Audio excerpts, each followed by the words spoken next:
Welcome, everybody. My name is Mina Jane. I'm the director of the Ashland Public Library in Massachusetts, and I've always loved chatting with Jody Blanchette at Red Reviews on Instagram. She is an amazing horror and thriller recommender on Instagram, and that's how I found her. And oh no, I found you because you came to one of my horror programs. Yeah, and I ambushed you. Yeah. That's right. That's right. And you had some really good questions for the speakers when the moderator wasn't asking good questions. That was me.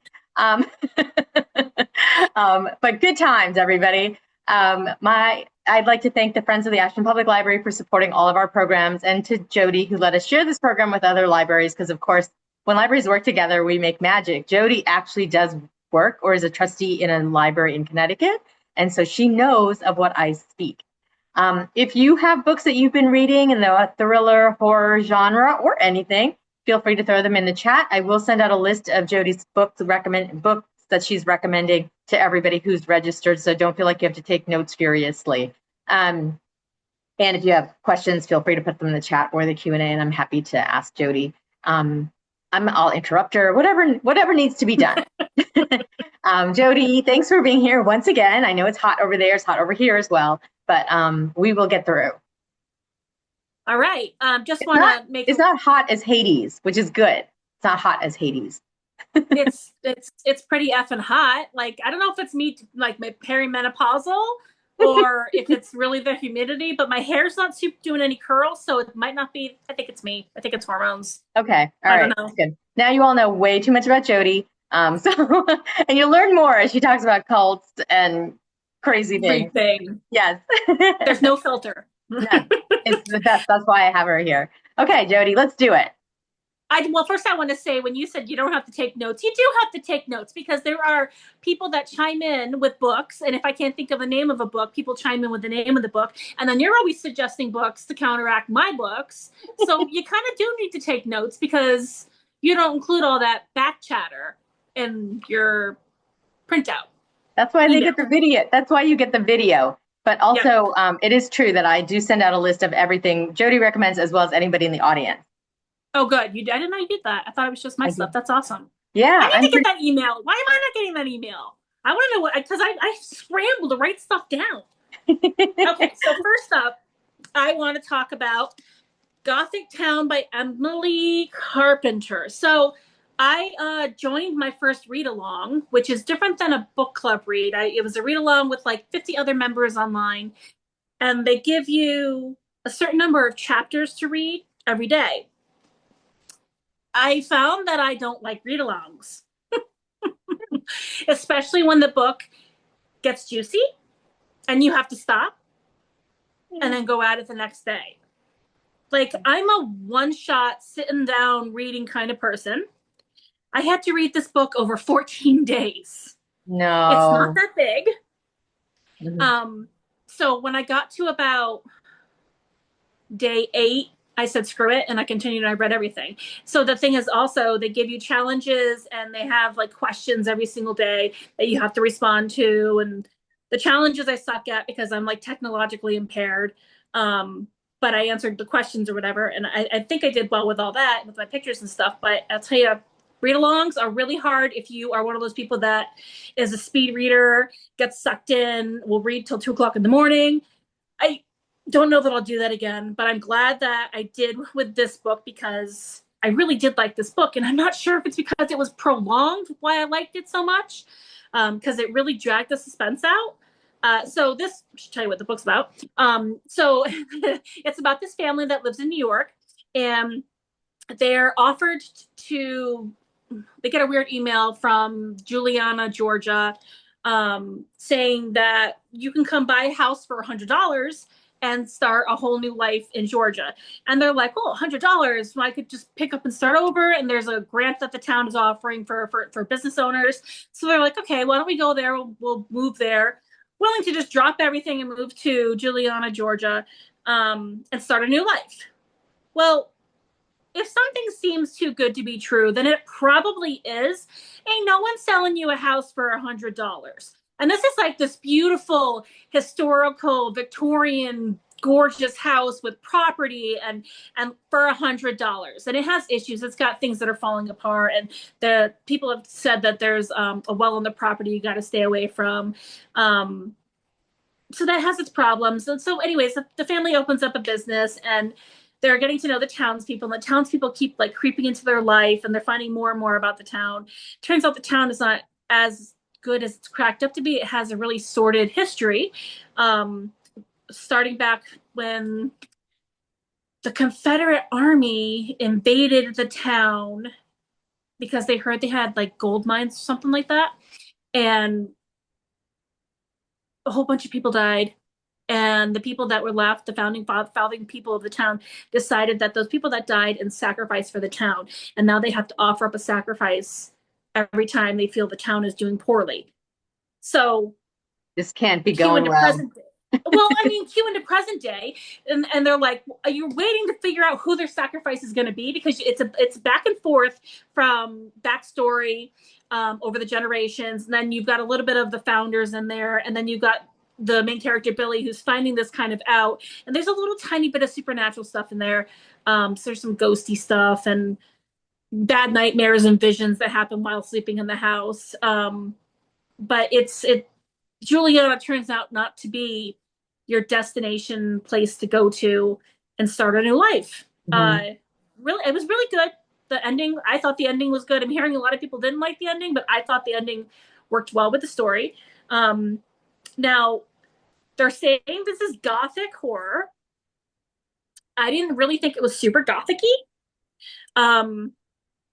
But I think that's just me. I kind of have like, I need it to be really dark and like spooky, and I didn't get the whole spooky so much in this one. But it was really good, and it really did keep me on my toes for the whole thing. And the backstory to the present day, it really does weave together really well.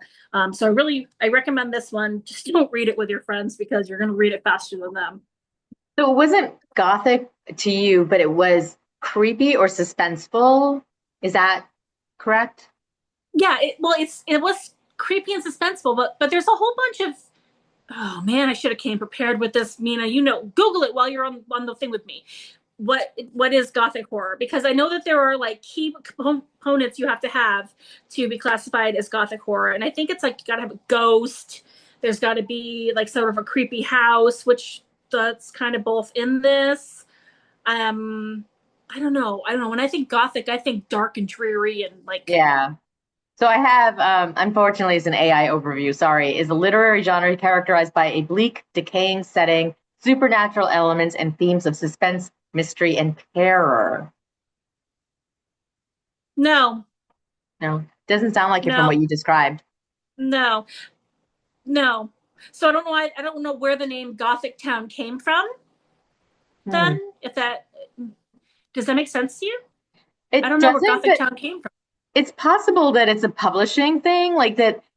For people who follow the publishers, like they tend to try to do trends, like Yep. jump on trends so that they'll sell more, because people will be like, "Ooh, gothic horror! I love gothic horror," and then I they need get my like, titles. I need my titles and my covers to match the story. I get so ticked off when you give me a generic cover of like a woman's side profile or the woman walking away, and there's 20 other books out there with that, and then there's no woman walking away or doing anything like that's happening in this book, and there's no fog and there's no like marsh, and the title is stupid. I don't know how many books I've come across with titles that make absolutely no sense. They just throw things in there because they think it's going to catch your attention, but like I need everything to, it's got to work, or it is disappointing. I I'm agree. so picky. You're So not. I'm my the same next way. book is number 4 in a series. I think I've talked about this series before. It is the Frankie Elkin series by Lisa Gardner. Oh, I'm a diehard Lisa Gardner fan, so I'm always going to talk about her books. And every time a new one comes out, I pick it up no matter what, just because she's a great storyteller. So her new book in the series is Kiss Her Goodbye. And Frankie Elkin is a young, I want to call her a private investigator, but she's not really. She finds people who the cops don't bother to find, the minorities, the forgotten people. So it's been cases where there's been women and children. It's mostly women and children, honestly. think we've had one male yet. So in this one, Afghan woman goes missing, and so she gets sucked into finding this woman, and it becomes a story about what it's like to be a refugee, what it's like to come to America from another country, refugee camps, the life of an immigrant. It's heartbreaking. It's eye-opening. Lisa Gardner does her homework. She goes to the places she talks about in these books. I think it's an excuse to go on vacation, honestly, because she picks a spot, she goes there, and then she writes a book based on where she goes. So you know that she did her homework. You know everything's going to be accurate. It gets really dark. There's some kidnapping and uncomfortable situations involved. There's children involved. But I think the main focus is to open the eyes of people in America as to what really happens in these refugee camps. It's a really great book, really new characters introduced. She always puts a different animal in each book. Last book, it was these giant crabs that could eat like people. This one, she's got an iguana in it named Petunia, who likes to snuggle. Yeah, I'm not going to snuggle a iguana, but she's really trying to make you like snakes and iguanas in this book. Happening. And there's some, so Frankie describes herself as a loner. And this book makes me think that maybe she's not so much a loner because she gets this newfound friends that just will die for her and become this really good group of friends. Then I'm kind of hoping we're going to see them again in another book. Sometimes Lisa does that with her books. I'd like to see these guys go together again. But Frankie tends to jump around from state to state. So who knows? Great book. Really fantastic if you're into the series. Mystery. It's Lisa Gardner knows how to write a book. You said it's the fourth book in the series. Do you think you can read them standalone? Yeah, you really could. Yeah, okay. I actually read that with my book club at the library, and a lot of people haven't read her stuff before. And I did make them read the first 3 books in the series because I'm evil, and I gave them 2 months to read all 4 books. But there were 2 or 3 in there that decided not to listen to me and only read the 1 book, and they said that it was great as a standalone. They only had. There's a little bit of backstory you're missing on Frankie, but nothing that you can't just kind of figure out by how she talks and what she does. So you could really read them all as a standalone, but each case is completely different. So I don't know. I just like reading them because she's growing as a character and as a person. Yeah. So, yeah. Well, I always read everything in order, but there are crazy people that I know that that can just pick up a book and read it and not feel like they have to go back and read everything in the back. Yeah. Well, funny story. I found Lisa Gardner. A friend of mine brought home from her last series a book that was like number 10 in the series from a book con. She brought it home and she's like, "Do you want to read this?" I'm like, "Sure, I'll read it." And I fell so in love with that book and the way that it obviously it was Dee Dee Warren book. She's just this amazing detective. I read the story backwards. Read the series backwards. So I started with I swear it was book number 10.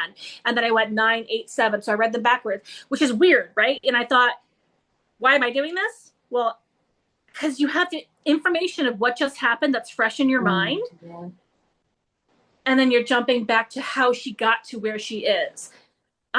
It worked out. I really recommend doing that at least once in your life. No, you really got to try it at least once. Pick a series. No, okay. Maybe don't read The Hobbit backwards, but with a good popcorn thriller, you can definitely get away with it. Well, we talked last time about Memento, the movie, where it was backwards because you had read the Peter Swanson book. Yeah, that one's written backwards. Yeah, so it it is a thing. It is a thing, and I like that book. So maybe I know you do the backward thing. Yeah. So it's. But I also like to read them in order. I can't start at book 3 and continue in 4, 5, and then throw 1 and 2 in there. That's wrong, right? It's like dog-earing a book. You don't do it. Well, I should say, let's not be judgmental, Jody. People do it, and it's fine, and it doesn't bother them at all. No, but there's certain series that it feels like you really, in terms of world building, you kind of really have to. So if you're diving into Lord of the Rings, it definitely is world building. You need to read those in sequence. Right. You really need to read those in sequence of all of them. Yeah. right? And Game of Thrones, you got to read those all in sequence. Those are huge world building books. But if you're going to read something fluffy, well, I don't really. This is thriller, so it's not really fluffy. You read kidnapping, them. immigration. Yeah, no, not fluffy. But yeah, you're right. I mean, it can be done for somebody who really has that, is fine with that. I just can't do it. Yeah. Yes. Okay. Well, we can't be friends. Okay. All right. Well, this is the last session of this series. Okay, Jody. All right. Until I Next see you up. again next month. But yeah, let's keep going because I know Don't you you have to dare get. cut me off, lady. So I don't have a book for this.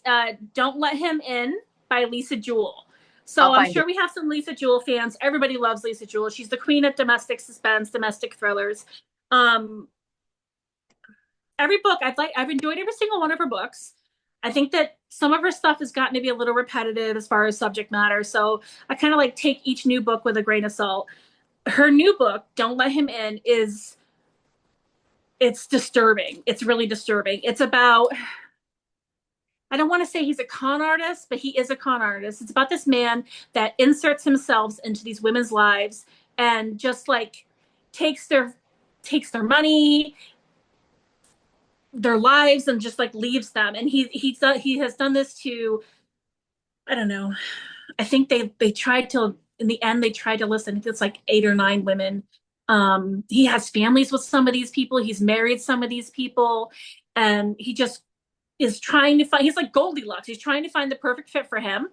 Each one he's thinking is going to be it. Maybe it's how they look. Maybe it's how they behave. Maybe it's something they said. He becomes obsessed with them. He stalks them. He finds a way into their lives. It's really, really incredibly disturbing how he does it.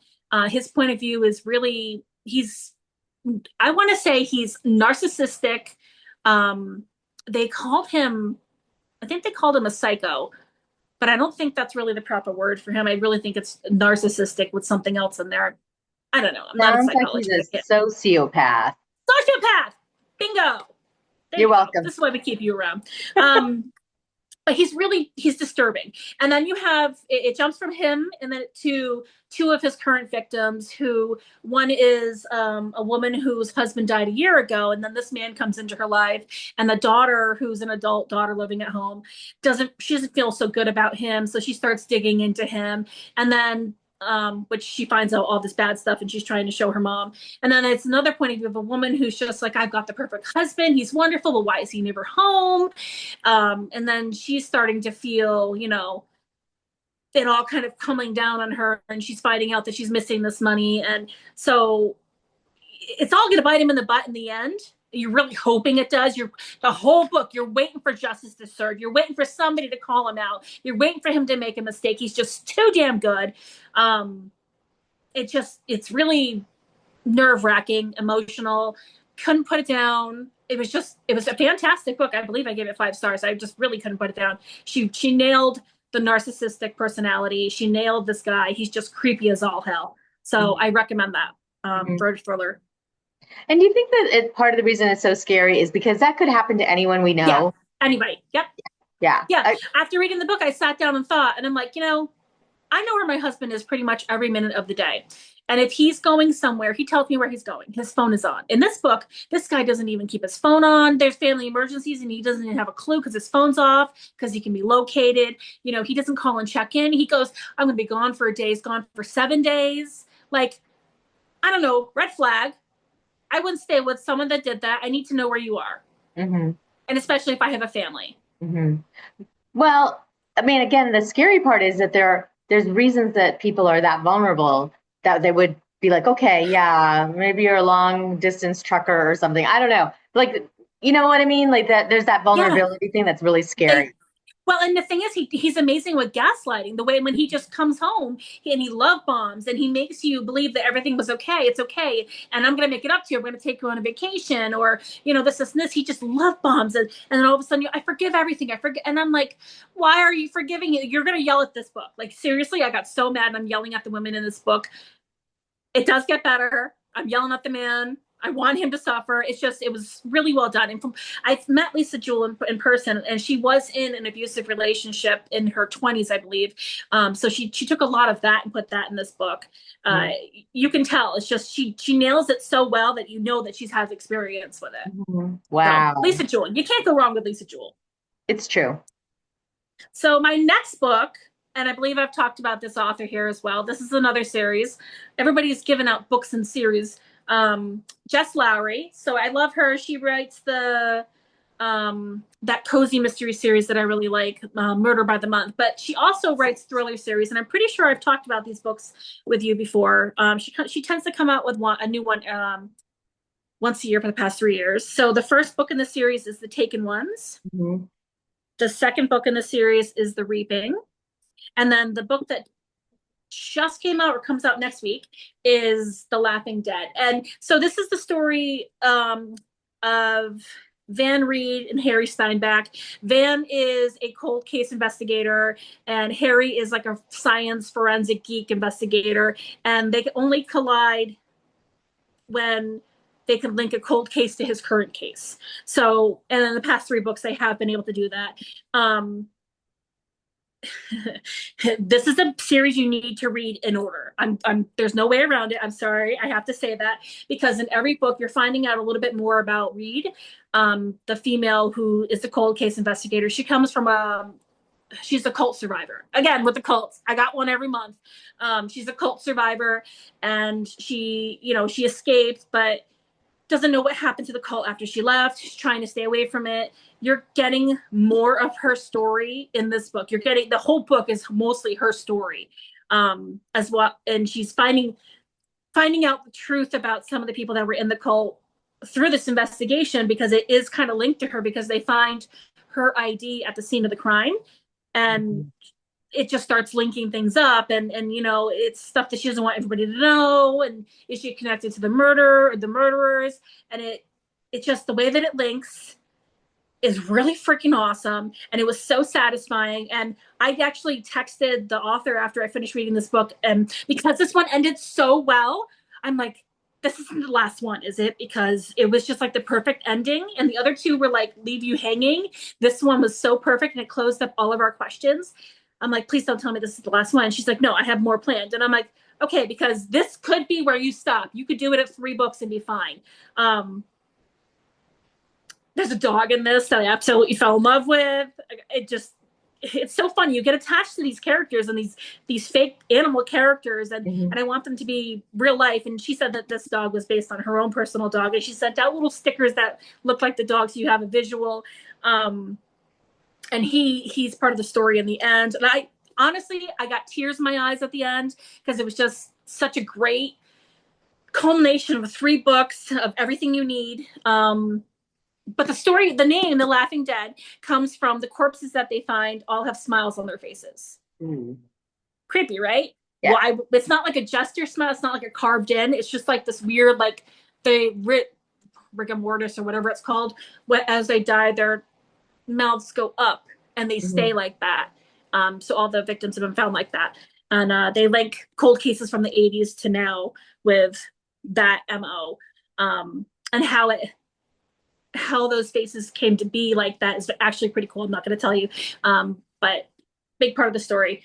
Really great book, really great tie up to the series, but it's not a tie up to the series. It just answers questions. So I'd be interested to see where they go from this one, because I have pretty much all the answers I wanted. What could possibly be next? I have to say, I think it's fascinating that you actually have authors' cell phone numbers. They gave you their cell phone numbers, knowing what a stalker you are. I can't be trusted. I don't know what these people are thinking. Like, I'm a crazy bookstagrammer, and you're giving me, like, I'll get thank you cards, and people get their return address on there, and I'm like, oh, you're on my Christmas card list now. I'm like, you screwed up. Forevermore. That's hilarious. I can't help it. I'm like, I love these connections I make. I'm gonna hit you up at 2:00 in the morning with, oh, what was this plot point? Yeah. Well, I mean, like, we do that for authors, and they're like sort of our rock stars and celebrities. I mean, yeah, we do still like Taylor Swift and people like that. But for me, like, if I get to visit with my favorite author, I actually act really embarrassing. So yeah, right. That's what we do. Yeah, well, I just found out I'm going to Horror on the Hudson. Christine, I don't know if she's here. She hosts it, Horror on the Hudson, in November in New York. And I just found out I'm going to be in the same cottage as Ryan LaSala, who I'm obsessed with. I'm like, that was a bad bad idea putting me in there. I'm like, we're going to braid each other's hair and paint each other's Oh nails. my God, you're I'm gonna have like, so much fun. it's going to be, but I'm going to fangirl. I want to hang out and be a normal person. But then I'm like, you are my everything. Just make sure it's not a misery situation and you'll be fine. No broken ankles, no like I time. mean, I'm not opposed to hobbling. Well, he probably won't give you his cell phone number then. No, I haven't got that yet, but he recognizes me whenever he sees me. I think he knows I'm a stalker. So my next book, don't have a graphic for, What Kind of Paradise by Janelle Brown. So this one's not getting a lot of notice online, which it blew my mind because I thought it was such a really well-written book. It was just pulled together so nicely. It's okay. So it's about this anti-tech hermit who is raising his daughter in the wilderness in the mountains, living off the land kind of thing. And every now and, you're going through her life, told from her perspective. And as she's growing, and now she's like 17 years old, and her dad is going off and leaving her alone for like weeks on end. But she can take care of herself because she was raised right. But why is he going away for weeks on end? What is he doing? And he's got this thing where he writes this manifesto about how technology is going to ruin the world. This part takes place back in the 80s, early 90s, when computers were just starting to make an entrance and the internet was starting to come out. The internet's going to end the world. Soon we're going to have handheld phones, and that's going to be the end of us. People aren't going to be able to get their faces out of their screen. Me. And he's very much anti that lifestyle. And he's pushing this into his daughter's brain. She's grown up in this environment thinking that all technology is bad. So then he comes home with a computer. And he's like, I need you, because his daughter is very, very smart. He's very, very smart. He's been teaching her through this whole thing. I need you to go into this computer and make me a website so that I can not preach, but say his manifesto to the world, get it to the world, because the interweb's going to get it to the world. So she does that, and in her spare time she does that, and she starts reaching out and finding chat rooms and finding other people out there, and she's getting a little bit, maybe the internet's not a bad thing, maybe the computer's not a bad thing. There is something outside of being in the wilderness. Okay, so she's 17. His dad finally decides to take her with him on one of his trips, and he ends up murdering someone, and she becomes an accomplice. She has to run. That's when she starts her life, because she's got to figure out who she is without her father, without his teachings, in this technological world on her own. And it's such a shift from, coffee in the woods to coffee in a Starbucks. Mm-hmm. Lifestyle change, and how her mind changes from the people around her, and seeing all the good that technology does, but she still kind of sees the bad in it. So she's in emotional turmoil about the whole thing. Just a really awesome story. Like, I don't know, I just loved how everything worked together. I liked the murder mystery, all of that, her friends. She's trying to find her mom in the new world. It's crazy. And I think it's important now with AI becoming such a huge problem. Mm-hmm. I don't want to call it a good thing. It's a problem right now. I think it's good for people to see how we got to where we are. You have my kids who don't know what it's like to turn on a computer and have to wait 30 minutes for it to warm up. And then we have to wait 40 minutes to actually connect to the internet. And everything's at our fingertips. Everything's right there in our hands now, and it's screwing us up. We're getting physical deformities from it. We're messing up our mind because of it. My eyes are screwed up because of it. I have to have blue screen. I can't do e-readers. It's just super relevant book, mm-hmm. And it makes you see both sides of the story. It's interesting because I immediately thought of that TV show with Kimmy Schmidt. She was in a bunker, like a shelter, for like years and years and years. And they realized that they weren't being bombed, and they came out, and she's like very enthusiastic and happy all the time. And she learns that the world is not always like that. But It kind of reminds me of that, of like somebody really like not in society and then learning about it. But she doesn't come out of this all excited and happy. She's thrown No. into this new world and she's scared to death. Okay. All right. So So different, very she's different. got to make a new life for herself with nothing, with thinking everything's bad and having technology thrown in her face. So she's scared to death, and she Hmm. adjusts, and how she adjusts, and her father makes another appearance in the book, and he doesn't care for how she's adjusted. So it's it, and it's also it's about how the parents, what is it, nature versus nurture? No, that's not what I'm thinking. Your parents' influence. Hmm. Like my father, my father feels completely different about political things than I do. Hmm. Um, but he brought me up that way. Hmm. I don't feel that way.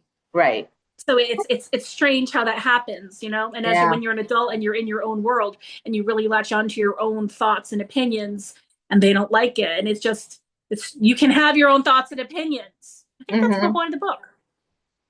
It sounds like a really good book, a It was real really good, and thing. I don't know Like, why it's not like hitting all the bestseller lists. well, it's a little bit scary too, but also like it sounds like it's something that really, really made you think, which is real Yeah. is nice. We are out of time, so I want to be respectful of people's time, but I will send everybody the list, and we'll see Jody next month in August, and I'm sure she'll have many, many more tips for us. I will. Awesome. Happy reading, everybody. I hope you enjoy the list that I send you and read some of them in the next month. Take care.